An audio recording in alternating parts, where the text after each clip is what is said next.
Se você, assim como eu, é apaixonado por apocalipse zumbi, já deve ter se perguntado se ele poderia existir na vida real. Muita gente diz que o vírus já existe e ele é protegido numa câmera ultra secreto, no laboratório ultra protegido, e tem gente que acha que ele existe na natureza, que só precisa de uma adaptação para poder chegar no meio humano, ou que na verdade ele viria por conta de uma droga que pessoas criariam, que rolaria um apocalipse. Enfim, tem gente até que acha que pode ser criado por meio de armas biológicas. Tem muita teoria. Eu acredito no meio natural. Eu acho que um dia vai rolar um apocalipse por meio natural. E é nessa teoria que o Cairo se baseia, falando sobre o vírus que se aproxima de um apocalipse zumbi. Eu acho que ele vai falar da raiva, porque a raiva parece que a pessoa tá realmente tomada por uma raiva. Enfim, vamos ver esse vídeo aqui, bora de play. Existem algumas maneiras de se imaginar um apocalipse zumbi. Tem gente que acha que é por fungo, né? Sem ser por vírus. Uma infecção viral seria o mais próximo dentro de um apocalipse. Isso eu não tenho a menor dúvida. E, mano, quem já viu uma pessoa sendo sucumbida pela raiva, o jeito como ela se movimenta, a parte da hidrofobia, como ela reage, mano, é assim, parece uma pessoa que tá sofrendo uma infecção zumbi mesmo, tá ligado? É tipo, bem Guerra Mundial Z das ideias. Eu já vi uma criança infectada com o vírus da raiva e é igualzinho o Walking Dead. Sim. A infecção do vírus da raiva é a pior coisa, cara. De todas as infecções virais, pra mim é a pior coisa. Pô, é difícil escapar, né, mano? Sorte que aqui no Brasil a gente tem pouco, velho. Inclusive, Existe teve um morcego que foi capturado aqui próximo da onde eu moro com o vírus da raiva. Eu fiquei fudido de medo. Isso que quase todo mundo fala. Ah, e lembrando, tá bom? Eu vou falar isso no começo do vídeo, porque a rapaziada acha que a raiva, ela é mais transmissível pelos morcegos, pelos gambás, mas não, tá? Qualquer mamífero pode transmitir a raiva. Até o teu cachorro, se ele for mordido, pode transmitir raiva. Então não adianta matar morcego, primata, saruê, achando que ele é o portador da raiva. Ele não é o portador, ele é o transmissor. A parada do vírus da raiva é o seguinte, ele quer se proliferar. Então, em quem ele se estabilizar, ele vai forçar a pessoa a ter um comportamento de morder ou alguma coisa que faça aquele vírus passar para outras pessoas. Então, qualquer pessoa que tiver o vírus da raiva pode transmitir a raiva, até mesmo se ela não quiser transmitir. Não tem como, beleza? Então, qualquer pessoa pode transmitir o vírus da raiva. Se você pegar, você pode passar para outra pessoa, sacou? Só basta você morder ela. Então, tipo assim, é literalmente como se fosse um zumbi, sacou? Então, não adianta matar morcego, saruê, porque ele não é o portador, ele não é quem criou o vírus da raiva, beleza? Ele transmite. Então, só pra deixar bem claro.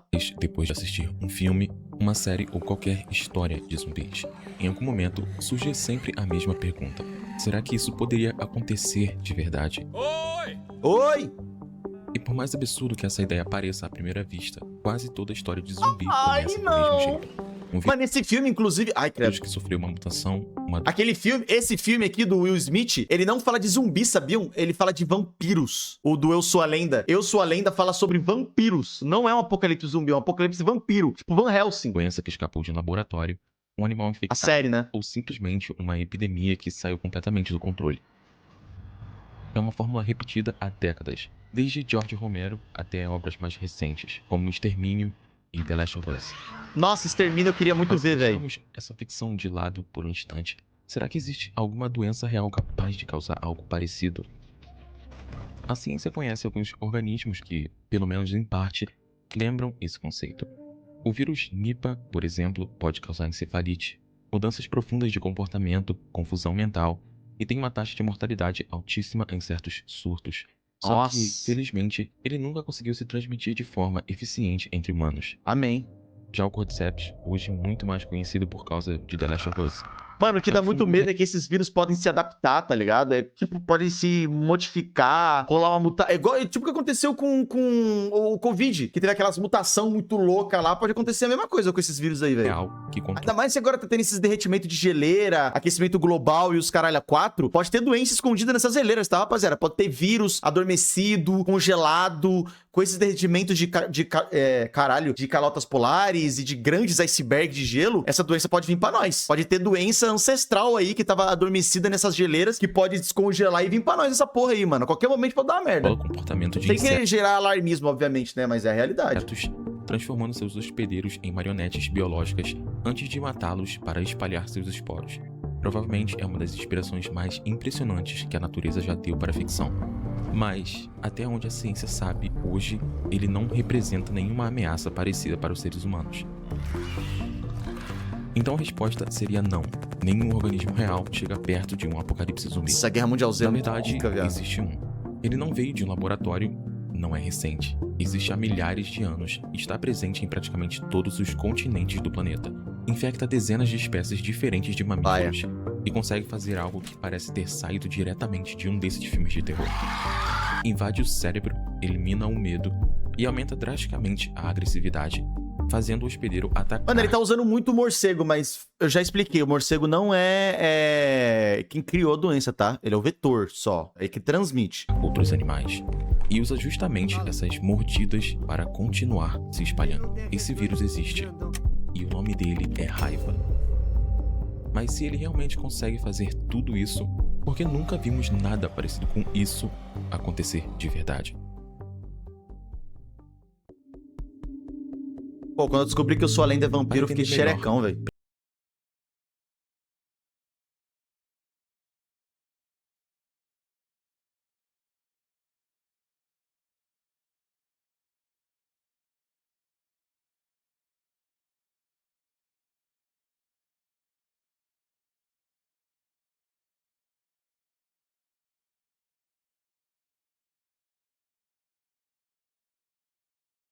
Outro vírus conhecido. Nossa, o cérebro parece uma hemorroida, velho. Que nojo. Nos filmes, geralmente é simples. O zumbi Aura. morde e em segundos, minutos, no máximo algumas horas, a pessoa já vira uma ameaça também. Na vida real, a raiva faz basicamente a mesma coisa, só que ela não tem essa pressa toda, como nos filmes. E é exatamente essa calma que separa a raiva de um apocalipse de ficção. Quando o vírus entra no corpo através de uma mordida, ele não cai direto na corrente sanguínea, como a maioria dos vírus faz. Ele faz algo muito mais estratégico. Ele entra nos nervos periféricos e começa a subir, Olha que pau no literalmente, cu. nervo por nervo, em direção ao cérebro. E é aqui que mora o motivo de nunca termos visto um surto zumbi de verdade. Inteligência da porra, velho. Se o vírus se espalhasse Pelo corpo menos, se o apocalipse zumbi viesse por conta da raiva, a não ser que ela, né, se modificasse pra ser transmitido de uma forma mais rápida, a gente identificaria mais rápido, né? Pô, tá ali, tá com sintomas, já era, já não vira mais zumbi. de uma vez, como em um filme, o sistema imunológico teria uma chance real de reagir antes que o estrago fosse feito. Mas, escondido dentro dos nervos, longe da circulação sanguínea, ele passa praticamente despercebido. É praticamente um esconderijo perfeito. Só que quando ele finalmente chega ao cérebro, aí sim a coisa muda de figura. Quando o vírus da raiva finalmente alcança o cérebro, ele não causa só uma infecção, ele reprograma o comportamento do hospedeiro. E é justamente nesse ponto que a comparação com um zumbi Olha isso. deixa de ser exagerado. Parece uma transformação, velho. O vírus ataca regiões específicas do cérebro ligado ao medo, à agressividade e ao autocontrole. E o resultado disso é assustadoramente parecido com o que a gente vê na ficção. Fica balbuciando o tempo inteiro. É uma coisa horrível. É horrível o vírus da raiva. O medo simplesmente desaparece. Um animal ou uma pessoa infectado pela raiva Olha, pode se aproximar de ameaças que normalmente evitaria. A parte do cérebro que manda o sinal de perigo ou corra simplesmente para de funcionar direito. Ó, quero morder no carro aí, ó. Doida de pé. E ao mesmo tempo, a agressividade aumenta. Mas não é uma agressividade aleatória, é uma agressividade com um propósito. O vírus praticamente reescreve as propriedades do hospedeiro para uma única coisa: morder e espalhar.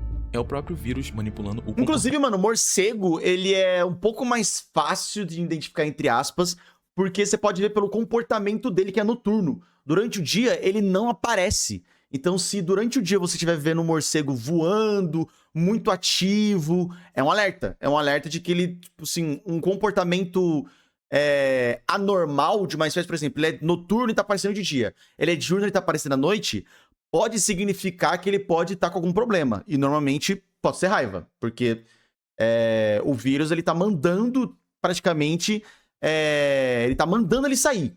Tá ligado? Ele quer achar alguém pra poder morder, pra transmitir, pra passar pro próximo, e assim vai. Então ele não vai dar tempo pro hospedeiro pra ele dormir, pra no dia seguinte ir pra transmitir, tá ligado? comportamento do corpo que ele infectou, para garantir sua própria sobrevivência.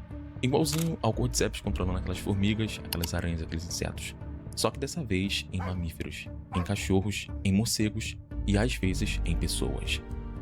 E na visão geral, acho que essa é a parte que mais me dá um medo absurdo de contrair. Música de Analog Horror. Imagina se um espasmo ou ter paralisia do sono é algo assustador, pois você não tem controle. Nossa, eu nenhum tive do essa seu porra corpo esses e dias. não pode fazer absolutamente nada.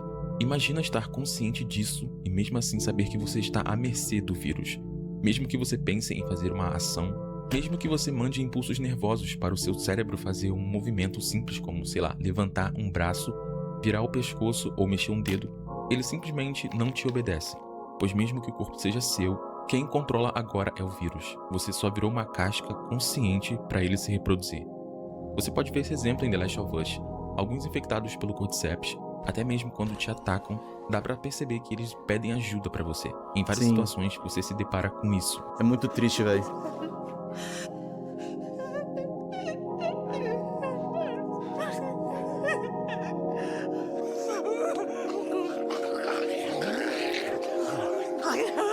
É muito triste, velho.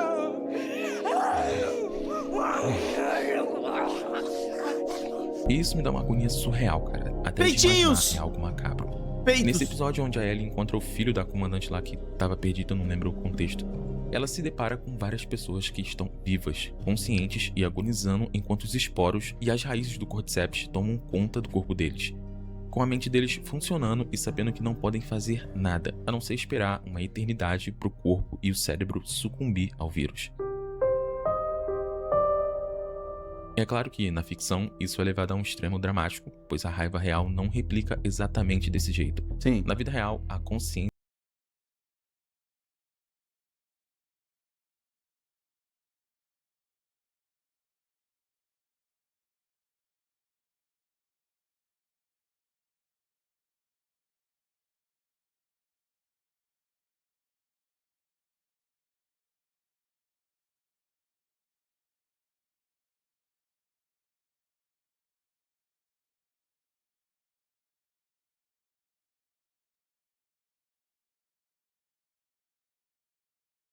o resultado é um Pô, e o comportamento foda é que você fica morrendo de sede, você fica desidratado, você tá louco pra beber água, mas você não consegue beber água, mano. Pô, é uma tortura, viado. Chega a ser cruel. É um dos vírus mais cruéis que existem.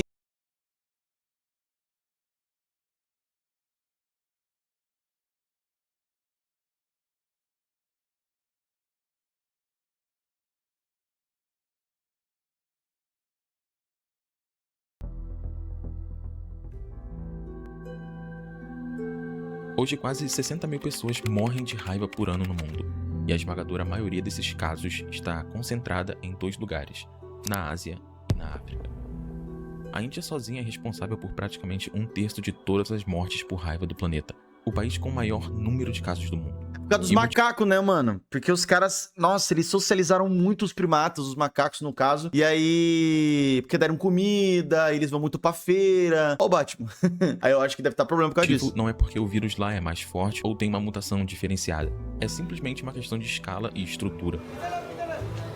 Milhões de cães de rua, muitos sem vacinação e milhões de pessoas, principalmente crianças, Verdade, tem os são cães de rua também. mordidas todos os anos sem acesso rápido ao tratamento pós-exposição. Existem até barreiras culturais nesse cenário. Em partes da Índia, há fortes resistências religiosas e ética à ideia de eliminar cães de rua. Não só cães, né, como outros animais também. O que dificulta ainda mais o controle da população canina, e lá seria o principal reservatório do vírus. Nossa, mano, é muito zoado. No continente africano, esse cenário se repete, e por um motivo parecido: baixíssima taxa de vacinação. Estudos apontam algo em torno de só 14% de cobertura da vacina da raiva na África, quase na mesma linha da Ásia. Ou seja, o vírus zumbi mais real que existe não precisa de mutação nenhuma para se manter ativo. Ele só precisa de um ambiente onde a vacina não chega rápido o suficiente, e onde o animal que carrega o vírus, o cachorro, circula livremente, sem controle nenhum. É basicamente isso. Em lugares como a Índia e boa parte da África, as condições para manter esse ciclo funcionando continuam ali, ano após ano, sem uma devida atenção. Nossa. A taxa de mortalidade da raiva é de praticamente 100%, com quase nenhuma chance para quem já manifestou os sintomas. A única forma de tentar É muito se salvar cruel, é mano. logo após ser Muito. mordido ou arranhado, enquanto o vírus ainda está subindo pelos nervos longe do cérebro, é lavar bem o ferimento, tomar a vacina certa e, em alguns casos, receber o devido tratamento com a imunização. e o vírus é neutralizado antes de causar qualquer dano. No entanto, em outro cenário, quando o vírus finalmente termina essa viagem até o cérebro e o hospedeiro começa a mostrar sintomas, agressividade, hidrofobia, tudo que a gente já falou, não existe mais volta. Nenhum tratamento funciona de forma confiável nesse estágio, e tentar vacinar depois que os sintomas já apareceram simplesmente não ajuda. Menos de uma Pô, dezena é um de vírus pessoas em muito resistente, viado. Ele é muito resistente, as consequências dele são muito avassaladoras, tá ligado? Ele é muito incontrolável. Isso que é foda desse vírus, velho. todo mundo sobreviveram à raiva humana após o início dos sintomas, e entre elas estão 2 brasileiros, Marciano Menezes da Silva e Matheus Santos da Silva. Vai, Brasil, Zil, Zil, Zil, Zil. Vai, Marciano Brasil, Menezes Zil, da Zil, Silva Zil. foi o primeiro. Brasil, Ainda Zil, Zil, adolescente, Zil. ele foi mordido no tornozelo por um morcego hematófago em setembro de 2008. Morcego hematófago é o que se alimenta de sangue, tá? Normalmente aqui no Brasil, a grande esmagadora maioria dos morcegos são frugívoros, se alimentam de frutinhas. Eles comem frutinhas, eles não se alimentam de sangue. Floresta, no sertão de Pernambuco. No primeiro atendimento, não recebeu a vacina antirrábica, porque, na época, ainda não apresentava nenhum sintoma. Um mês depois, os sintomas chegaram. Foi quando os médicos iniciaram o protocolo de Willoughby, também conhecido como protocolo de Milwaukee. Eu não sei se eu pronunciei corretamente. O mesmo usado na primeira sobrevivente mundial da doença. Marciano conseguiu sobreviver. Em uma entrevista dada em 2023, ele disse se sentir feliz por estar vivo, como se tivesse nascido de novo, mas precisa conviver todos os dias com as sequelas que mudaram sua rotina para Nossa, sempre. nem imagino, velho. Além de precisar de cadeira de rodas e tem dificuldades na fala e na mobilidade das mãos, e precisa de acompanhamento médico pelo resto da sua vida. O segundo brasileiro a sobreviver foi Matheus Santos da Silva, diagnosticado em 2017, ainda adolescente, na comunidade onde vivia no Amazonas. Matheus também foi submetido ao mesmo protocolo que salvou Marciano. Só que no caso dele, Nossa, que susto, velho. Matheus também foi submetido Na foto parece que é tipo, ele criança e ele adulto. Parece muito. Eu jurava que era. Aí eu lembrei quem é ele. São pessoas diferentes. Mas parece muito, né? Nada a ver? ao mesmo protocolo que salvou Marciano. Só que no caso dele, o vírus deixou sequelas ainda mais graves. Incapacidade de falar, de se mover, de enxergar. Ele viveu assim por nossa. anos, sob cuidados integrais da família, até, infelizmente, falecer em 11 de março, aos 21 anos. E não foi só ele, 2 irmãos de Matheus também foram contaminados na Pô, é mesma foda, época. né? E Tipo, aí você me pergunta, será que ele sobreviveu? Porque você perder a capacidade de fazer tudo o que você fazia, o que normalmente você fazia, andar, enxergar, falar, você vive pra escutar. Tipo, ele vivia pra escutar só. Ele não conseguia fazer mais nada. Ele viveu o resto da vida dele sobrevivendo. Mas ele não viveu absolutamente nada. Aí é mó debate do caralho, né? Você pensar se ele deveria ter sobrevivido nessas condições ou não. Porque deve ser muito cruel, mano. Tipo, beleza, você sobreviveu, muito foda, mas e aí? Eu não posso fazer nada. O que adianta? diferente dele, não sobreviveram. Ele teve uma Então, no segunda fim das chance. contas, fica claro porque a raiva é considerada por tantos cientistas o vírus mais próximo de um apocalipse zumbi real. Ele invade o sistema nervoso,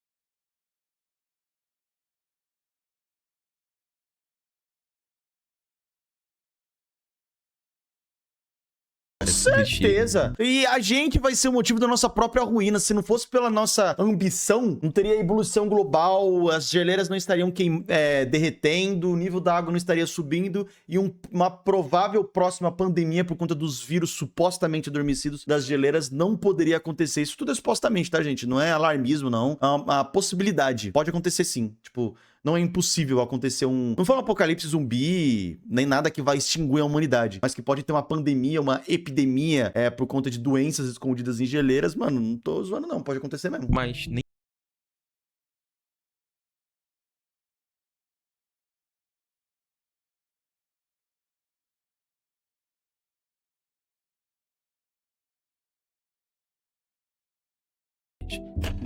talvez um dia o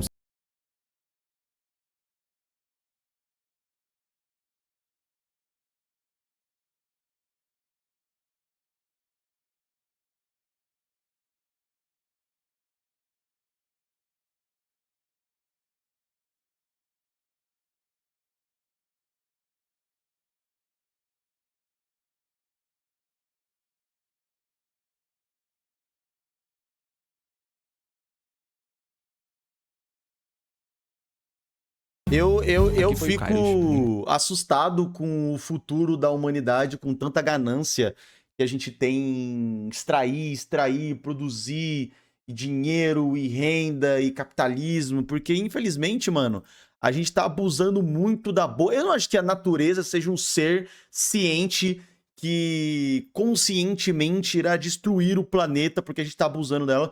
Eu não acho que, sabe, realmente não acho que isso pode acontecer, mas que a gente abusa demais e que a gente vai acabar desenterrando algo que não era pra desenterrar por conta disso, eu acho que pode acontecer sim. Eu tenho certeza que vai acontecer.